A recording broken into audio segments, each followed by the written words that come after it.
반갑습니다. 슬기로운 지구생활의 이정입니다. 앞 영상에서는 소명을 찾는 방법으로 하고 싶은 일에 대한 통찰에 대해서 알아보았습니다.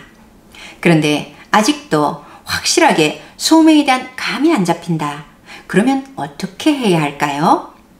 소명을 알고 찾았을 때는 그 일은 내가 참 잘하는 일이 대부분이라고 합니다. 내가 진정으로 하고 싶은 일이 무엇인지 잘 모른다면 내가 잘하는 일이 무엇인가를 찾아보면 된다는 것이지요. 이분이 누구신가요? 바로 신이 준 목소리의 소유자 조수미님이시죠. 이번에는 조수미님과 같이 잘하는 일에 대한 통찰입니다. 내가 잘하는 일? 내가 잘하는 일이 있나? 그것도 잘 모르겠네. 그러면 어떻게 알아보면 될까요? 나는 누구인가에서 말씀드렸듯이 개인으로 본 나를 알면 되는데 개인으로 본 나를 알려고 하면 또 무엇을 알아야 한다고 했나요? 유전인자, 시간인자, 환경인자, 영성인자인 이 4인자를 알아야 하지요. 이 4인자를 통해 내가 누구인지를 알면 내가 무엇을 가장 잘할 수 있고 무엇을 하는 것이 나에게 공부가 되고 하는 등의 일들을 알 수 있다고 했지 않습니까?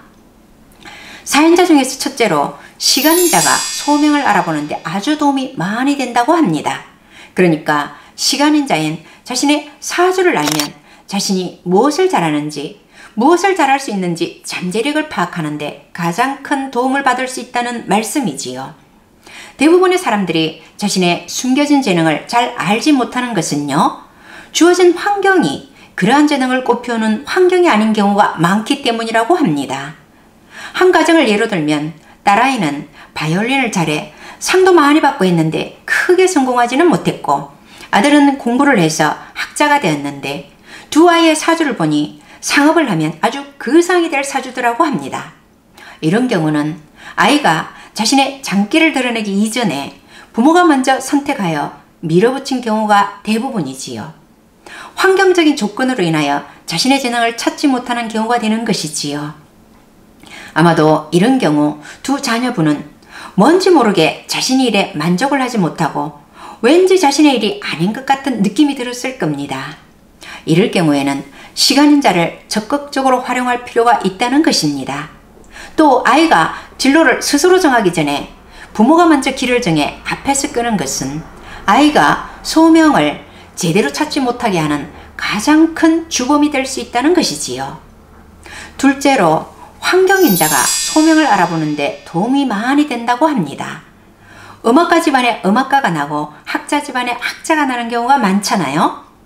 장현주님이나 조수미님 같은 분은 음악을 할 수 있는 분위기에서 자란 환경인자도 소명을 빨리 찾는데 도움을 주었다고 볼 수 있겠지요.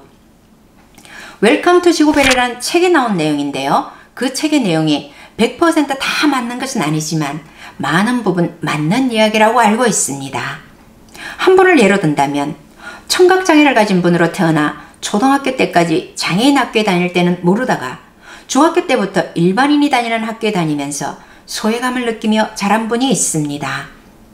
고등학교 때도 자신을 이해해주고 지지해줄 친구가 필요했으나 만나지 못하고 외롭게 보냈습니다. 그러다 이분은 24살에는 청각장애를 가진 성인들에게 수화와 영어를 가르치는 교사가 되어 그들을 이끌어주고 자신감도 심어주는 사람이 됩니다. 이분의 소명은 자신의 청각장애인으로서의 경험을 통해 사랑과 연민을 터득한 후 자신과 똑같은 처지에 있는 사람들을 이끌어주는 것이 소명이었습니다. 심지어는 사랑하는 사람과 사별의 체험으로 사랑과 연민의 마음을 키워 같은 처지에 있는 사람들을 돕는 일을 하는 소명을 가지고 태어나는 경우도 있고요. 자신의 환경 속에 어떤 소명의 요소가 숨겨져 있는지 찾아본다면 소명을 찾는데 매우 큰 도움이 될 수 있을 것입니다. 나는 왜 이런 부모님을 만났고 이런 배우자를 만났는지도 한번 생각해 보시고요. 무엇이 결핍되어 있는가? 무엇을 갈구하며 살아왔는가? 그러한 갈구와 결핍이 자신이 해야 할 사랑의 실천의 방향을 알려주는 경우가 많습니다. 갈구와 결핍을 통해 자신의 부족한 부분을 알고 그 부족한 부분을 채우고 나아가 타인의 부족한 부분까지 채워주라는 하늘의 뜻이 있는 것이지요. 그들에게 자신이 얻은 평화와 깨달음을 줄 수 있도록 하는 것이 소명이라는 것이지요. 이렇게 해서 잘하는 일에 대한 통찰로서는 시간인자와 환경인자를 이용해서 찾는 것이 도움이 되겠다는 말씀을 드렸습니다. 그 외에 스스로 잘하는 일을 찾으면 더욱 좋겠지요. 오늘도 함께 해주셔서 고맙습니다.